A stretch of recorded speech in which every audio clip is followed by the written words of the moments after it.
Hello, and welcome to the W. Mason Coach Report with head men's basketball coach Joe Mihalich.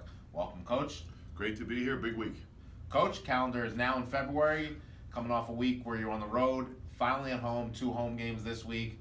Let's recap the week that was. You went to Elon and UNCW. Let's talk about the Elon victory, a real dominating defensive effort in that second half. Just talk about what changed at halftime. Both teams struggled mightily offensively in the first half, and really your team took a step forward in that second half. Yeah, I thought, first half, I thought our defense was good for both halves. I really did. Our offense, as you just said, struggled in the first half. I think in the second half, we just, we figured out a way to get some guys in some scoring positions. And, I think their defensive possessions, they weakened a little bit, I think, because of their frustrations offensively. They're such a good offensive team that, you know how it is when you're scoring, your defense gets better. And so I think they were just getting a little bit, they say a little down a little bit because they weren't scoring the ball. Anyway, glad it happened. Really proud of the defensive effort. I thought our focus was good, our attention to detail was good, and when you combine those two things, you can be successful. Another player that was really in a great stretch for himself was Eli Pemberton. Played really well against Elon. I think 19 points in the first half, 27 for the game. What was going so well for him in that game? Well, I just think he's playing well right now. He's not thinking too much. He's just letting the game, the old expression, come to him. He's not filling his head with things he can do, shouldn't do, want to try this. He's just playing the game. And when you allow your instincts to take over, I think you can play well. And then on the defensive end and just in general rebounding, Rokas Gustis with another 20 rebound game, the 10th of his incredible career. And his defense in the second half against Elon might have been the difference in the game. Just talk about him from that game. Yeah, his rebounding and defense, especially his defense. I mean, the rebounding is obvious. You keep that stat. You see the 20 rebounds. But what people don't really appreciate enough, I think, is what he does defensively. He has such a great presence. He anchors our defense. He makes the other 4 guys better defensively. He's always in the right position. And his defense, hard to take him off the floor when he's playing defense the way he's playing it. And then the second game of the road trip, you played at UNCW on a sold-out Trask Coliseum on Saturday night. Close game, 42-40 early in the second half, and they kind of just went into a little overdrive, and maybe your legs got a little tired. What do you attest that loss to in that second half? Well, first of all, you want to give credit to Wilmington. They played very well, and they deserved to win that game. They outplayed us, and so all the credit goes to them. And at the same time, it was a little bit of a perfect storm for us. As we traveled to Wilmington for Saturday, as we look ahead, we'd say, okay, well, at least they're going to be at James Madison Thursday night, which will be a tough game for them, and they're going to be challenged, and they'll have one day to prepare for us, just like we would have one day to prepare for them. Well, of course, we all know the mumps break out, and they don't play that JMU game. So now they have all week to get ready for us, and they have fresh legs, as you say, and we don't. And they're at home. They never had to travel, and it's a sold-out place. And coupled with the fact that we played them twice in 9 days, and the first time we played them, we may have embarrassed them a little bit, so they were ready to go.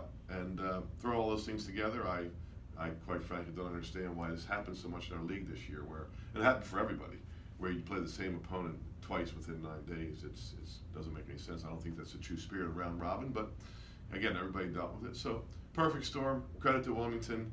Everything went well. We kind of broke down a little bit there in that second half, and said after the game, we're going to burn the tape and move on. Yeah, you said that. Kind of just move on. It's 4 more very important games to end the regular season. Right. There's a lot at stake, so you kind of just move on and get ready for the next game, don't you? That's right. That's all you can do at this time of the year, and it's every game's a big one, and these ones come up this week are obviously big games. So speaking of this week, you have 2 home games: William Mary on Thursday, Drexel on Saturday. William Mary, who arguably has become, it's really, to be truthful, it's become the best rivalry Hofstra has in this conference right now. Just some epic games over the last 4 to 5 years, especially since you've been here.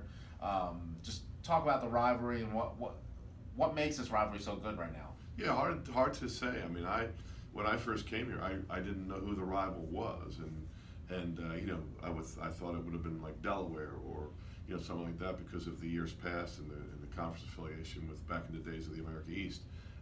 So it has emerged as a game where you already said it. Every game seems to be close. Every game seems to come down to a last second shot, and it always seems to be 2 good teams who battle it out, and really good college basketball games. And a couple of those postseason games teams split them, and they both epic fashion. Yeah, yes, they were. Thursday is also Autism Awareness Game. Team will be wearing socks. You'll be wearing pins, and there'll be a national anthem singer associated with Autism Awareness. It'll be a great day to honor and recognize an important.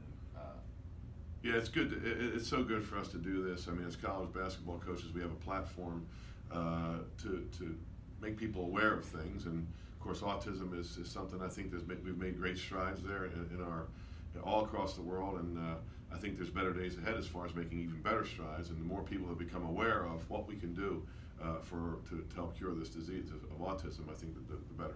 And another quirky note about the William Mary game, where as you mentioned the Wilmington game, you faced them twice in 9 days. You haven't faced William Mary since 2017. Yeah, that's right. That's right. So it was a long time ago. And Saturday, you'll host Drexel to complete that season series.